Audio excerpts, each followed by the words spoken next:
Welcome to Two Hypnotherapists Talking with me, Denise Mejia, in Delaware, USA. And me, Martin Ferber, in Preston, UK.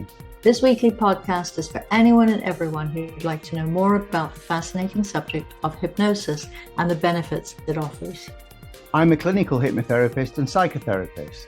I'm a retired medical doctor turned consulting hypnotist. We are Two Hypnotherapists Talking. So let's get on with the episode. Hi, Martin. Hey, Denise. It's amazing the amount of. Well, I think we're going to talk about stress, but or what does that word mean? Because it means different things to different people. But even this podcast, which I really enjoy, and it's fun to talk to you far more than I thought when we first planned this. We thought it was we'll just get together and chat. No, it's way more than that.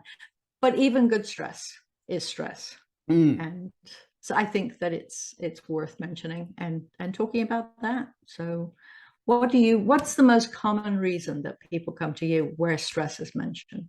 Stress usually is because people are overwhelmed, too many things happening at once that perhaps stretch them, take them out of the comfort zone, or too many things that are happening that are all unusual things, one-off events. I mean, a wedding can be stressful. A really nice occasion, but nevertheless very, very stressful. Right, particularly if it's your own. Yes, if anything to do with the planning of a wedding, that can be very stressful. Planning for anything, because there's so many moving parts. So let's say a house move. That's one of the most stressful things, isn't it? We're told. It is indeed, even though it may be much wanted and a good thing. Of course, it can sometimes not be, but for the most part, people plan for it. Excuse me, and they want to. We always tell ourselves, "Oh, I'm going to declutter." That's part of the stress. It's going through your memories and looking at all of those things. Do you get people coming to you who are bothered, stressed by clutter? I can't think of one off the top of my head in particular. Stressed by clutter specifically, no, but stress through overwhelm, yes. Yes. In clutter fact, of the mind. Yeah, one person described their desk where they work as being really cluttered and nothing's in order and this, that, and the other. And they said that they felt their mind was exactly the same. Yeah, so that's a good metaphor. Go tidy your desk then. Right, and that's the thing. We tend to want to fix everything at one time. Yeah. Just we don't have magic wands. We're just going to start in one place and work on one thing and then maintain that one thing. Yeah, that's it. But that's the trick. Yeah, I mean, I always say with anything, if you're at a crossroads where you want to start making improvements or changes, work out how you can maintain where you are first of all, and then pick one thing to improve on and to progress with. So it's because the trick is managing to maintain everything at the same time before you can step forward. Some people are still trying to get their heads above water in terms of maintaining everything that they have to maintain, twisting all the plates they need to twist in their life. Right. I do think that sometimes it's sort of almost as if they're trying to outrun the stress. So they're going to move to the next thing before they finish this thing. Yeah, I've never thought of it like that. Yeah. So that is most commonly, I mean, people who come to me because they want to lose weight, for example, sounds like, well, that should be just because you're eating too much, but why are you eating too much? And is stress part of it?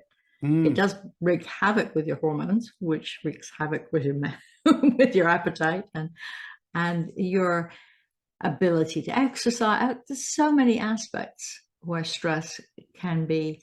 You can help with stress, even if the stressor is still there. It is your attitude to that stress that really hypnosis can help with, as can many mindful practices. Yeah, I mean, I always say in terms of stress and anxiety, it's not the stressor, as you call it, the thing that's causing the problem. It's the way you think about that problem that causes the stress. I.e., let's take a house move, something like that. If every time you think about every single thing that's involved in a house move, you're getting overwhelmed, it's your reaction to that. not everybody gets stressed out with moving house. Some people take it in the stride. Some people are very methodical. They'll write down the 15 important things that need to be done and go through it like clockwork. Other people aren't that well organized, or I think that's very often when it's something that's new to you. People who are in the military get moved every 5 minutes, it feels like, I'm sure. Yeah. So they become extremely good at moving, and it stays with them when they're out of the forces. They're always going to be right on.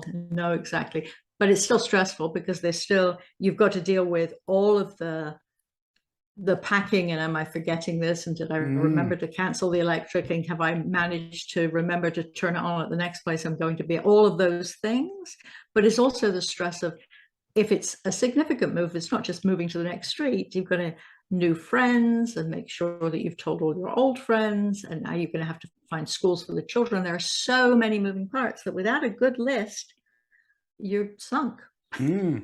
What about over there as well? It's not just a matter of moving areas. Some people move interstate, and then it's different rules and regulations. And do you need to change your driving license? Say you move from your state to California, would you have to change your driving license? From here to Pennsylvania, which is 20 minutes up the road. State is different. You get 3 months of living in the new state before you have to change your license, and you must register your car in the new state. I assume it's pretty much the same as I think it would be easier for people to think of the United States as the European Union. Yeah, they're unified, but they're very different rules on certain things. I'm just thinking about how, excuse me, when we were still in the EU, for example, we could move easily to, say, Spain or Portugal, but all the things like a driving license and car, you'd have to change that to your new country. Yeah. So that would be stressful, I would imagine. Right. The biggest stress is trying to figure out when their opening times are, and can you take time off work to go stand in line to get it done. But as I say, I can imagine being well stressed out. I've had to go through all that as well as the normal things in a house move. So you do get 3 months. That helps. Yeah. That helps. What other things cause stress? I mean, one thing that hits me straight away is uncertainty. I think that can cause a lot of stress. Well, you're uncertain in a move. Anything which isn't exactly the same as yesterday is stress, right? Because everything that happens to you, the good and the bad, is a stressor. So, I mean, not as benign perhaps as the mailman arriving. That's hardly a stress, but it depends on what you think is going to be in the mail. Some letters can be very stressful. Well, yeah, I mean, if you're dreading a letter off the bank, or a bill coming in, for example, a bill from the tax man, you're going to be sat there dreading the postman arriving every day. So yeah, it's that uncertainty though, isn't it? We do like repetition. We like... Right. And we like even the bad stuff more than the unknown good stuff, because it might not turn, you look forward to something and it's going to be wonderful. It's going to be wonderful. And for some people, yes, it's wonderful. But even then, until it happens, it isn't real. So your subconscious is saying, no, stay here where it's safe, where we know what's going on. Don't change, which is stressful. Is that why you think people may bury their heads in the sand, to use a metaphor, when big changes are happening, and leave things to the last minute? And then they're overwhelmed. So until it's inevitable and it's actually happening, they don't want to deal with it. Yes, I think that very much is the case. Not consciously, obviously. This is just the way that but isn't it fair maybe to like say, how people forget dentist appointments? That used to be a traditional thing that people forgot because it's something that they're not really looking forward to. So let's just it's not really happening. Conveniently forget it. But on the other hand, though, isn't stress a motivator? Well, without it's not necessarily bad stress. So yes, anything it's like the object that's at rest doesn't act until something acts upon it. So it's not without something telling you to get up in the morning, to go downstairs, to go to work, without something acting on you, you just sit like a lump. And so we need to think we need to think of stress as just things which are happening, and we need to change the way we respond to that stress. It's the anxiety about it. It's the I can't cope. I can't cope. I can't cope. I can't cope. Yes, you can. Just take a deep breath. And there are so many people who can help you with all of those things. If you have a weird letter from a tax man, there are people that deal with weird letters from a tax man at the tax office. There's an ombudsman. there's attorneys. There's lots of ways that you can address it physically, but there's also the emotional side of it, of just taking a deep breath and realizing there's just one more thing, and you can get through these things one step at a time. That's it, though. Yeah, that's something, though. Again, we're talking about overwhelm. Then, if people just leave things, then they get to the point of overwhelm. Well, I think that's what they're speaking. When they say I'm stressed, they mean I'm overwhelmed. They don't mean that something happened, because something happens every day, many times. It's their response to stress. So. And those responses can then encourage, repetitive negative thinking cycles. Exactly. And of course, if you keep telling yourself you can't do something, you're going to believe it. You can't do it. Yeah. Exactly. So yeah. And also the part of it too is I don't have time. Well, there's 24 hours in a day for every single person on the planet. Yeah. Doesn't matter whether they change the time this week or not. It's still 24 hours. And there are ways of, for a start, getting a decent night's sleep. Yeah, don't stay up until 3 o'clock in the morning to get something done. Get a decent night's sleep. You can tackle something so much easier if you're well rested. Yeah, I mean, this is where I'm now, just for the benefit of our listeners and viewers, thinking about the difference between, for example, hypnotherapy and, say, life coaching. Your life coach might be able to teach you how to do these things with your bills separately and deal all with that kind of thing. But from a hypnotist point of view, where would we step in? It would be to relax people enough to be able to put things in perspective and see these things for themselves.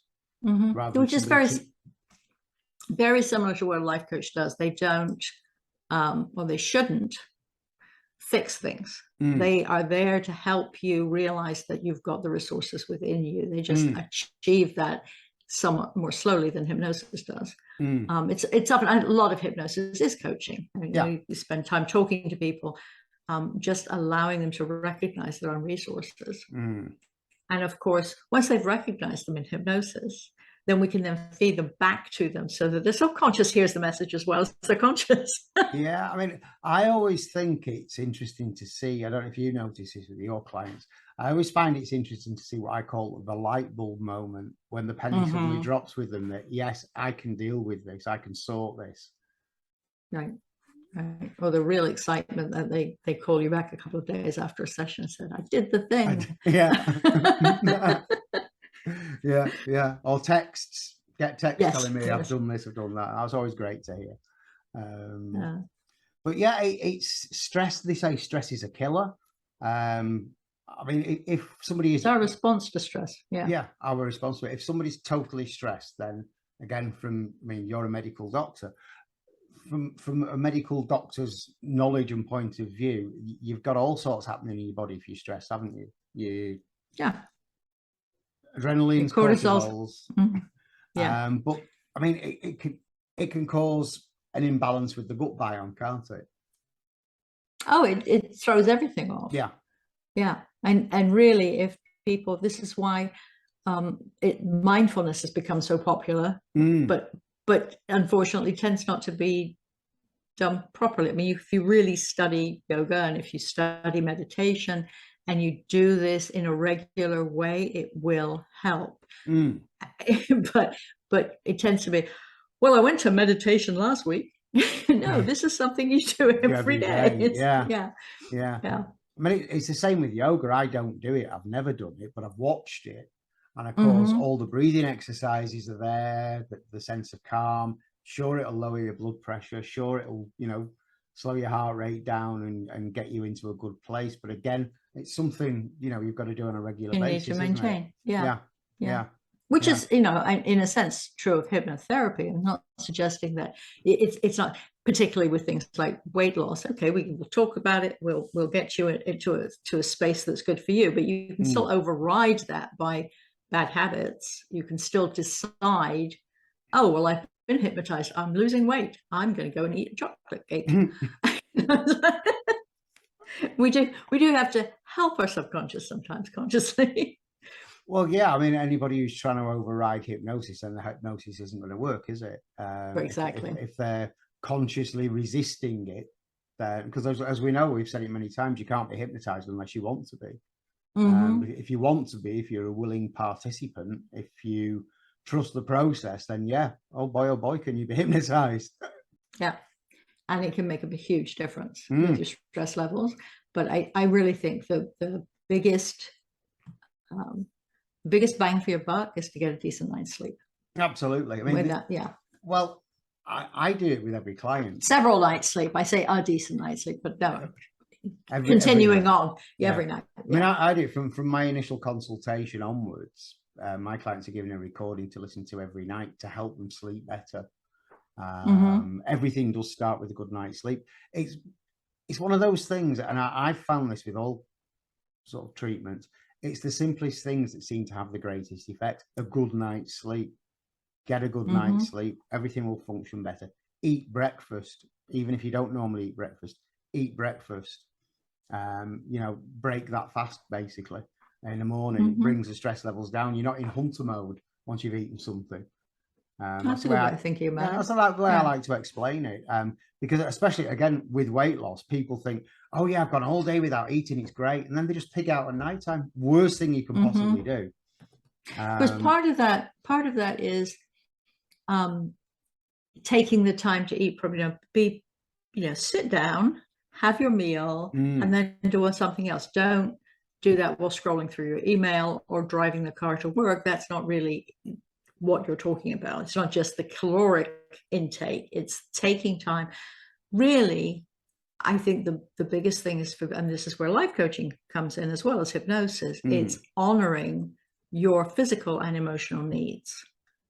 So that if you've got, you've got a lot on your plate, honoring yourself enough to say, no, I am not taking on this additional tax. Now, the taxman's letter, yes, you're probably going to have to pay some attention to that, but there's always a time thing. You don't have to respond to it immediately. No. You have to make sure you put it in your diary and you make sure you make the right appointments, but task switching is not efficient. So if you're going to deal with something, deal with that thing and then move to the next thing and deal with that thing, even if it's pieces of that thing for blocks of time. Yeah, absolutely. So we're talking about not multitasking here. Right. Yeah, going from one thing to the other. I mean, excuse me. But when people are in overwhelm, that's what they tend to do, because they're just going and this and this and this and this and this, and nothing's happening. You're just spinning the wheels. Yeah, they're trying to do 6 things at once, and they won't do any of them successfully. Correct. Or and it makes it feel worse. Yeah, I always describe that as like having 20 tabs open on the internet. And you're flicking from one to the other, and you're not bothering to just relax, concentrate on one thing, watch one podcast or whatever. And you've slowed your computer's speed.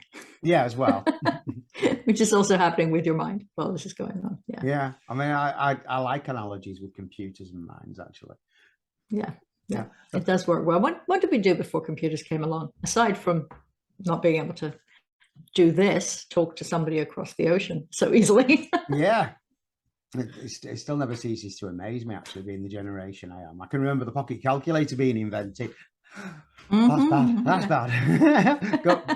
Just going back to... Now, here's another thing. You're laughing, and that's another thing that really helps with stress.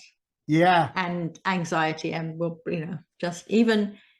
have you ever taken a laughing yoga? That was very big a little while ago. No, tell me about that. It's not yoga. It's not yoga. It's laughing. You just laugh. You just fake laugh. And eventually, if you do it for long enough, it becomes genuine. I mean, because you could also cheat, get YouTube and find something you know is going to make you laugh. Just watch it.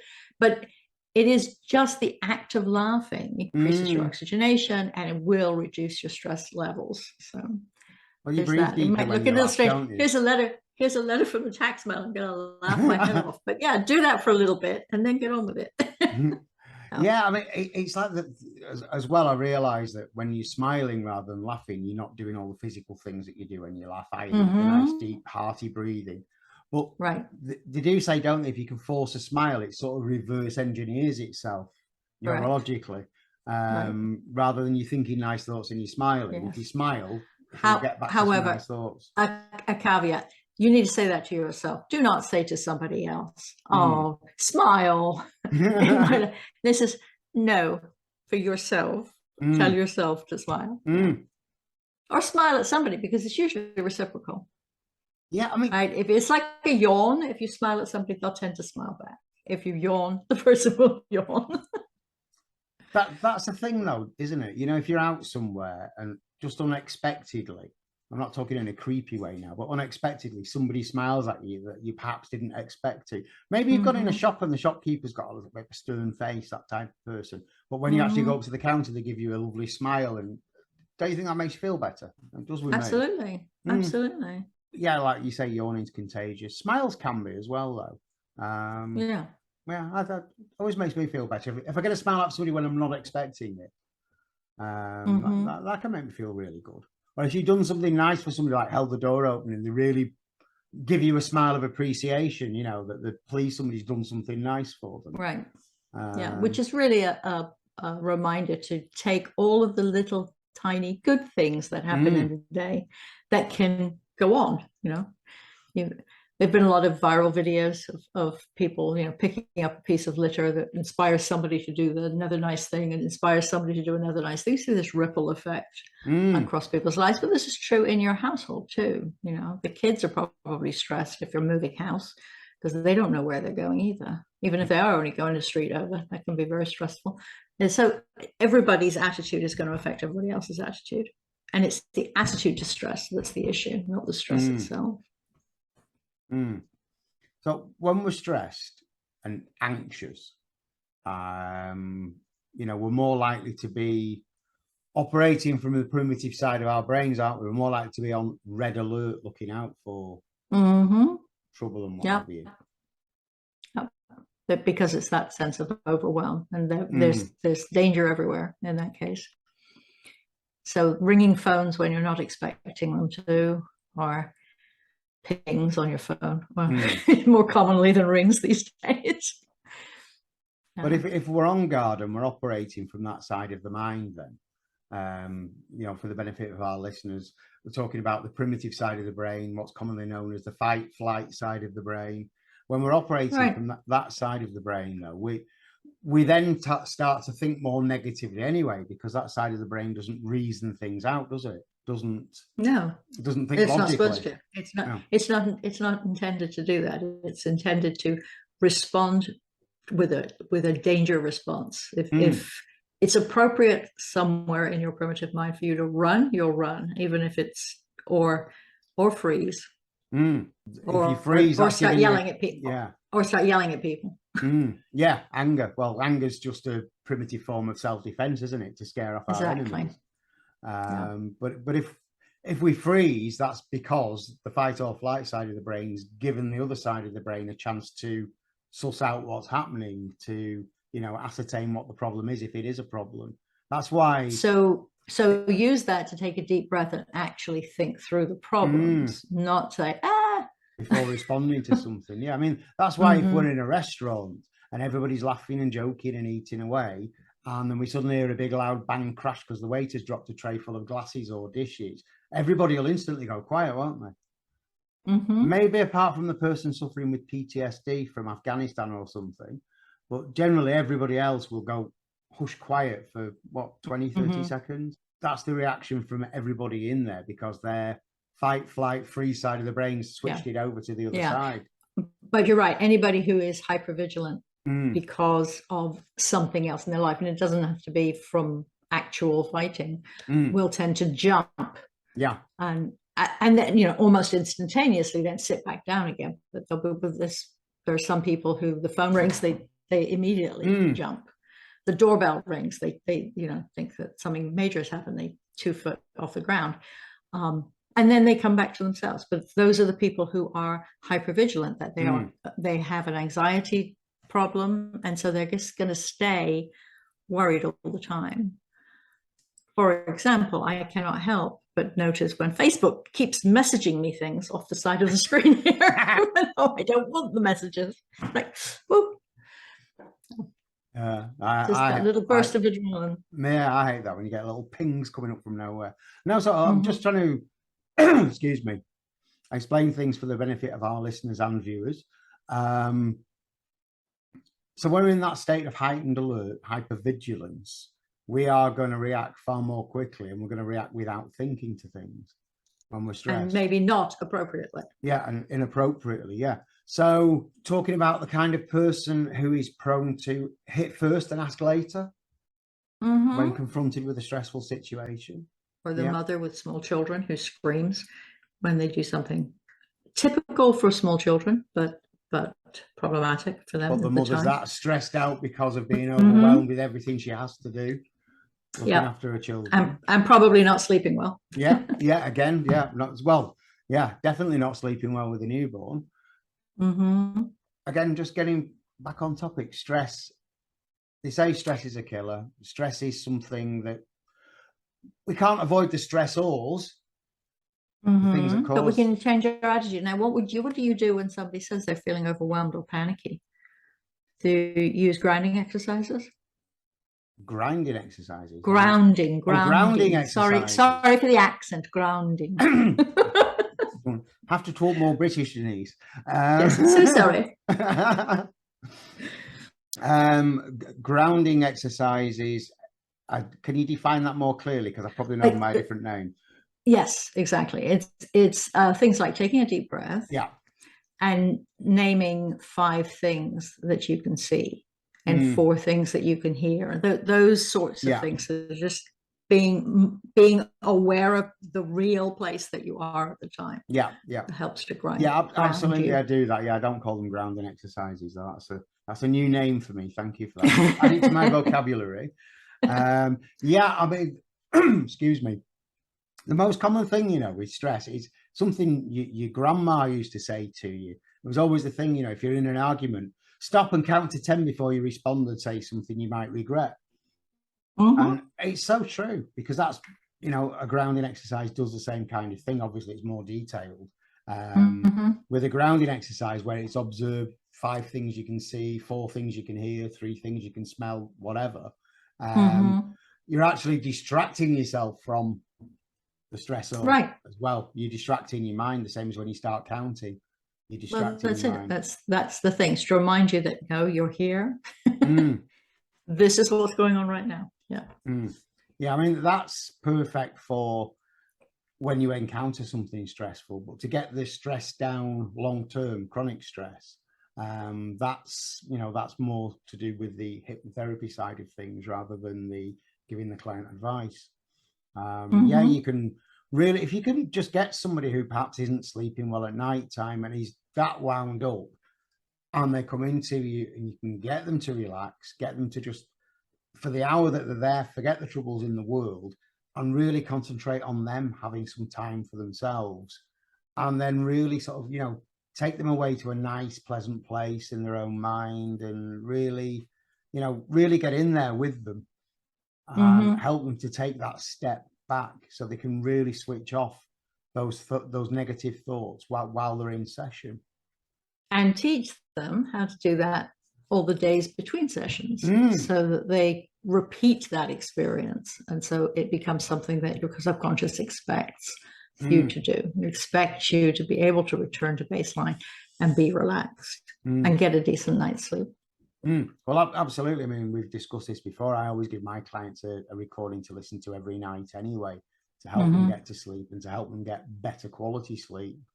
Because as we all know, it's that REM part of the night where the mind's sorting its little filing cabinet out, which is how I always like to define it.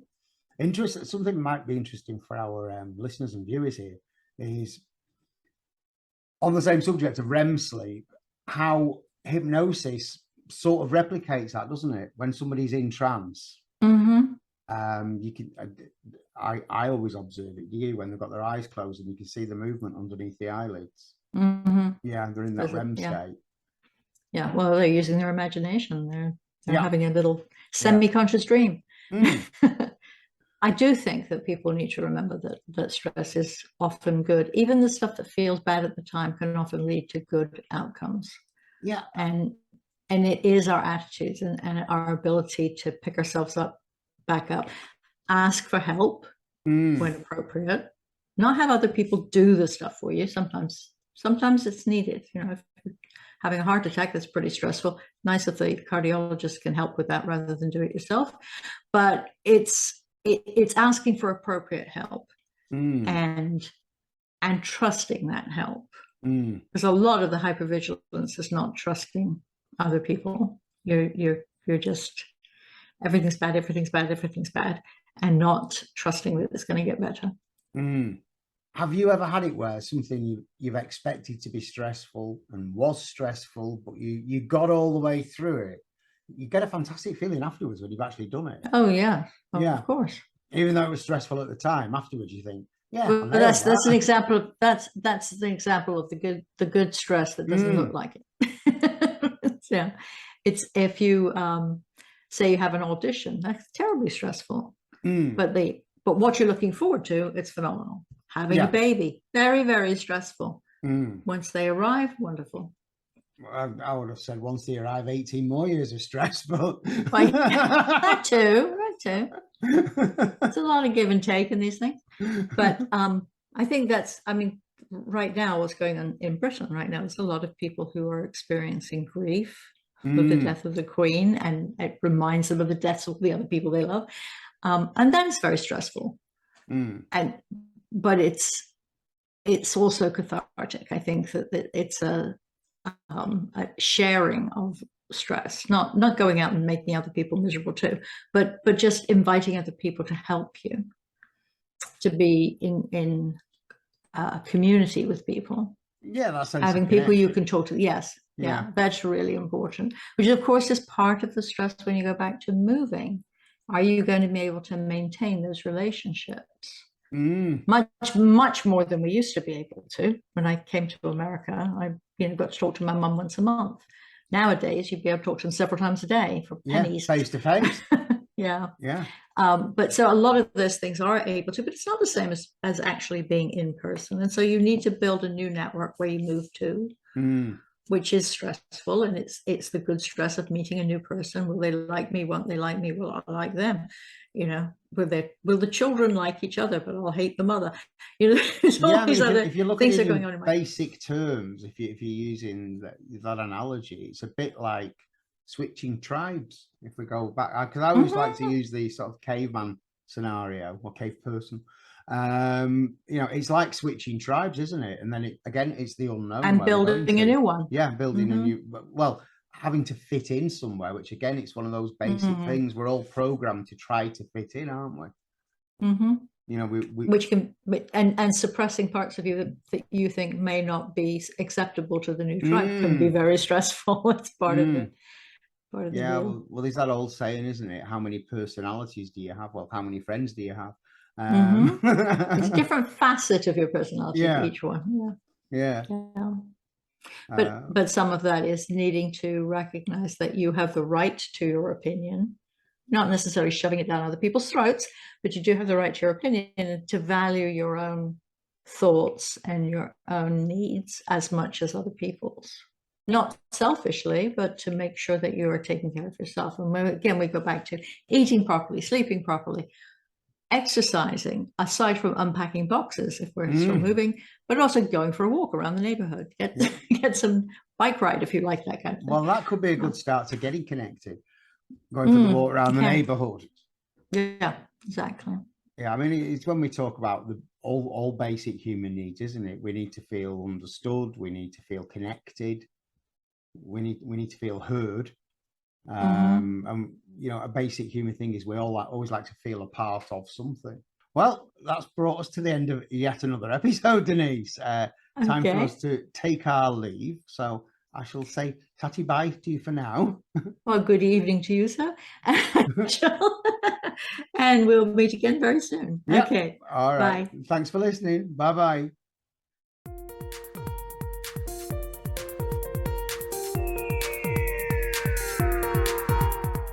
We hope you've enjoyed listening. Please remember, this podcast is designed to give you an insight into therapeutic hypnosis and is for educational purposes only. So remember, consult with your own healthcare professional if you think something you've heard may apply to you or a loved one. If you found this episode useful, you can apply for free continuing professional development or CME credits using the link provided in the show notes. Feel free to contact either of us through the links in the show notes. Join us again next week.